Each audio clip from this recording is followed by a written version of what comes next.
Hello everyone, welcome back to our channel sunshine fortunes education. Request है आपसे कि अगर आपने चैनल को अभी तक सब्सक्राइब नहीं किया है तो प्लीज सब्सक्राइब कीजिए। नीचे दिए हुए बेल आइकन पे भी हिट कीजिए, वीडियो को लाइक कीजिए, शेयर कीजिए ताकि हमारे चैनल की जो रीच है वो बढ़ सके और हम लोग मैक्स टू मैक्स स्टूडेंट्स को हेल्प कर सकें, गाइड कर सकें और उनको मिसगाइड होने से बचा सकें। तो ये हमारा मोटो है। एंड देखिए, आज जिस टॉपिक पे मैं बात करूंगा ये बहुत ही ज़्यादा रिक्वेस्टेड टॉपिक है। हमारे कमेंट सेक्शन में कुछ हमारे प्री सब्सक्राइबर्स हैं, उन्होंने बार बार रिक्वेस्ट किया है कि सर प्लीज़ इस टॉपिक पे वीडियो बनाइए। हम लोग जानना चाहते हैं कि जो डिले चल रहा है अपॉइंटमेंट मिलने में और किसी किसी केस में जो वीज़ा एप्लीकेशन में जो डिले चल रहा है, इसका रीज़न क्या है, मेन कारण क्या है। देखिए, दोनों जो चीज़ें हैं इंटरलिंक्ड हैं, चाहे आपका अपॉइंटमेंट का डिले हो चाहे वीजा प्रोसेसिंग टाइम हो। बिकॉज ये पाइपलाइन एक होती है और जब तक एन नंबर ऑफ आपकी जो वीजा एप्लीकेशन फाइल्स प्रोसेस में चल रही होती हैं, तब तक जो वीएफएस है वो अपॉइंटमेंट्स ओपन नहीं कर सकता जब तक जो बैकलॉग्स है वो क्लियर नहीं हो जाते। अचानक से रश जो है हम लोग देख रहे हैं कि इस इनटेक में कनाडा और यूके और यूएस, ऑस्ट्रेलिया, न्यूजीलैंड जो रिजेक्शंस आए हैं यूएस में, पर्टिकुलरली ऑस्ट्रेलिया, न्यूजीलैंड और कुछ केसेस में कनाडा से, वो स्टूडेंट्स यहाँ जर्मनी की तरफ डाइवर्ट हुए हैं। ये देखिए, this is just one small reason. इसके अलावा बहुत सारे एन नंबर ऑफ रीजंस होते हैं, वो सारे मैं आपको पॉइंट बाय पॉइंट बताऊंगा और डिस्कस करूंगा। जो रीजंस हैं डिले के प्रोसेसिंग टाइम में, पहले उसकी बात करेंगे। जर्मन इमिग्रेशन अथॉरिटीज ये इश्यूज जो है वो फेस करती है और इसके चलते ये जो प्रॉब्लम है वो आ रही है। देखिए, पहला जो मेन रीजन है that is high application volume. जैसा मैंने आपको बताया कि एप्लीकेशंस जो हैं बहुत ज़्यादा हो रही हैं आज के दिन में। बर्लिन और जो अच्छे अच्छे जर्मनी के शहर है वहाँ जाके पढ़ने के लिए स्टूडेंट्स बहुत ज़्यादा इंटरेस्टेड हैं।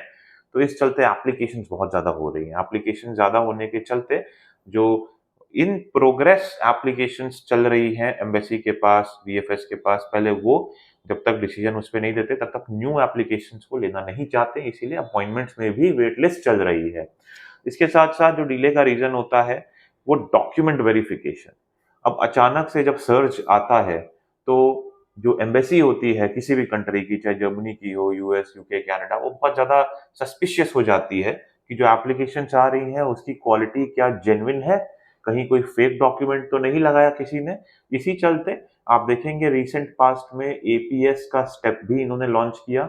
APS initial stage of verification है जहां पर जो एपीएस डिपार्टमेंट है वो अपने डॉक्यूमेंट स्टूडेंट्स के चेक कर लेता है। उसके बाद जब एप्लीकेशन लगती है दोबारा क्रॉस वेरिफिकेशन होता है, पर्टिकुलरली उन डॉक्यूमेंट्स का जो कि एपीएस के लेवल पे वेरीफाई नहीं हो पाए, जैसे कि आपका जो फंड्स है वो, साथ के साथ ब्लॉक अकाउंट, इसके साथ साथ जो आपने वर्क एक्सपीरियंस वगैरह शो किया है, इसमें भी वेरिफिकेशन होता है। इन केस वेरिफिकेशन में किसी तरह का डिले होता है तो उसके चलते भी प्रोसेसिंग टाइम जो है वो इंक्रीज हो जाता है। एक और रीजन ये रहता है जो कि है इनकम्प्लीट डॉक्यूमेंटेशन। जैसे अभी बहुत से स्टूडेंट्स ने क्या किया कि पुराने ब्लॉक्ड अकाउंट के साथ ही अपनी वीजा फाइल लगा दी और फाइल सबमिशन वीएफएस पे कर दी और वीएफएस वाले उनको बोल रहे हैं कि ठीक है, आप 3 दिन 4 दिन के बाद या कुछ दिन इस पर्टिकुलर डेट तक अपना जो मिसिंग आपका सर्टिफिकेट है वो लेके आइए। या एक केस हमारे पास आया कि स्टूडेंट को उतनी आइडिया नहीं था, उन्होंने एमओआई के बेसिस में फाइल लगा दी और जब फाइल लगा दी तो उनको वहां से रिक्वेस्ट आई एम्बेसी की तरफ से कि आपको हम लोग 15 दिन का टाइम दे रहे हैं, जाके आप आईएलटीएस या टोफिल दीजिए, उसका स्कोर कार्ड लेके आइए। तो उनकी जो फाइल है वो होल्ड पे चली गई। अब जब होल्ड पे चली गई तो आउटकम नहीं दे सकते, वो पेंडिंग में चली गई। इस तरह की बहुत सारी फाइल्स जो हैं वो वीजा एप्लीकेशन सेंटर में फंस जाती हैं और इसके चलते ओवरऑल डिले का टाइम बढ़ जाता है। क्योंकि जब एम्बेसी प्रोसेस स्टार्ट करती है तो उस फाइल पे कुछ टाइम उन्होंने लगाया, आउटपुट नहीं दे पाए, फिर वो दूसरी फाइल पे स्विच करते हैं। तो इस तरह की फाइल्स और इस तरह के जो एक्शंस होते हैं इसके चलते भी ओवरऑल सारे स्टूडेंट्स का प्रोसेसिंग टाइम जो है वो इंक्रीज कर जाता है। प्लस बैकग्राउंड चेक होता है, सिक्योरिटी क्लियरेंसेज होते हैं और ये चेक किया जाता है कि कोई लीगल इशू तो नहीं है जो एप्लीकेंट है उनके साथ, वो सारे पॉइंट्स को कंप्लाई कर पा रहे हैं कि नहीं, उनकी एजुकेशन है, उनका जो वर्क एक्सपीरियंस है, प्रोग्रेशन शो हो रहा है कि नहीं, कहीं कोई क्रिमिनल रिकॉर्ड तो नहीं दिख रहा। इस तरह के सिक्योरिटी चेक भी वो देखते हैं और साथ के साथ क्लियर करते हैं। नेक्स्ट पॉइंट जो रहता है वो एडमिनिस्ट्रेटिव प्रोसेस, जबकि भीड़ बढ़ती है तो ऑटोमेटिकली एडमिनिस्ट्रेटिव टास्क और जो एक्टिविटीज है जैसे कि data entry, document sorting, scheduling of appointment, administrative task, ये सब बढ़ जाते हैं, वर्कलोड बढ़ जाता है, वर्कफोर्स उनकी जो है वो उतनी ही रहती है, बिकॉज वर्कफोर्स को ट्रेन भी करना पड़ता है और सारे जो प्रोसेस है इन चीज़ों के चलते इसमें काफ़ी टाइम लग जाता है, बिकॉज अनट्रेन्ड वर्कफोर्स जो होती है वो एप्लीकेशन को प्रोसेस नहीं कर सकती, तो इनके चलते भी थोड़ा डिले रहता है। इसके साथ साथ कुछ कॉम्प्लेक्स मैटर्स जैसे कि कुछ केसेस आ गए जिसमें फर्दर डिटेल में जाना पड़ता है, जैसे किसी स्टूडेंट ने एप्लीकेशन की और इंटरव्यू हुआ, पता चलता है कि 5 रिफ्यूजल्स है, 4 रिफ्यूजल्स है अलग-अलग कंट्रीज से। इस तरह की इन्फॉर्मेशन जब सामने आती है तो ऑटोमेटिकली जो जर्मन एम्बेसी है वो बहुत ज़्यादा स्क्रूटिनाइज़ करती है, डिटेल में जाती है, इंटरव्यू भी लेती है स्टूडेंट का और कॉम्प्लेक्स मैटर्स पे अलग-अलग लेवल पे डिसीजन मेकिंग के लिए डिस्कशन होता है और इसके चलते भी बहुत ज़्यादा डिले होने की संभावना रहती है। पॉलिसी चेंज जो रहती है, हर कंट्री की इमिग्रेशन पॉलिसी और immigration authority time to time अपने रूल्स चेंज करते रहते हैं। कभी कोई अपडेट आ जाता है, कभी कोई अपडेट आ जाता है। जैसे अभी रिसेंट पास्ट में अगर हम लोग देखें तो 1 सितंबर से नया ब्लॉक्ड अकाउंट जो है उसका अपडेट आया। जैसे ही अपडेट आया, लोगों की फाइल लगी हुई थी, अब कुछ स्टूडेंट्स ऐसे भी होंगे जिनको ईमेल आएगा कि इंक्रीज करा के आप अमाउंट अपना रिसिप्ट लेके आइए और सर्टिफिकेट को रिवाइज करा के लाइए।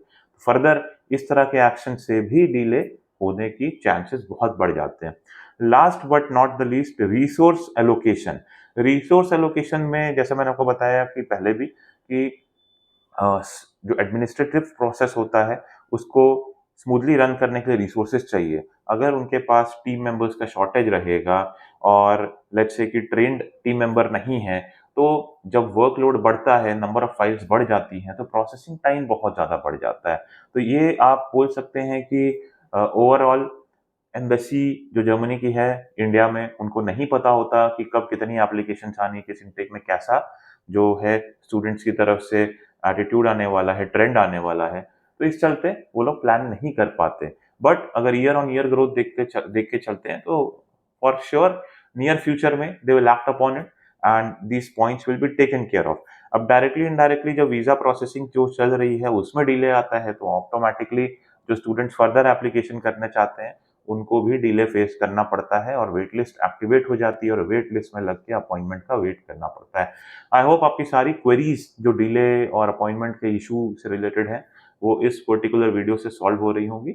अगर आप भी Germany, US, UK, Canada, Australia, Germany के साथ साथ फ्रांस और अच्छी अच्छी और भी कंट्रीज में जाकर पढ़ना चाहते हैं तो हमारी टीम से कनेक्ट कीजिए। Our team will be more than happy to guide you and पूरा प्रोसेस सीमलेस रहेगा। May God bless you. I wish you a very happy journey.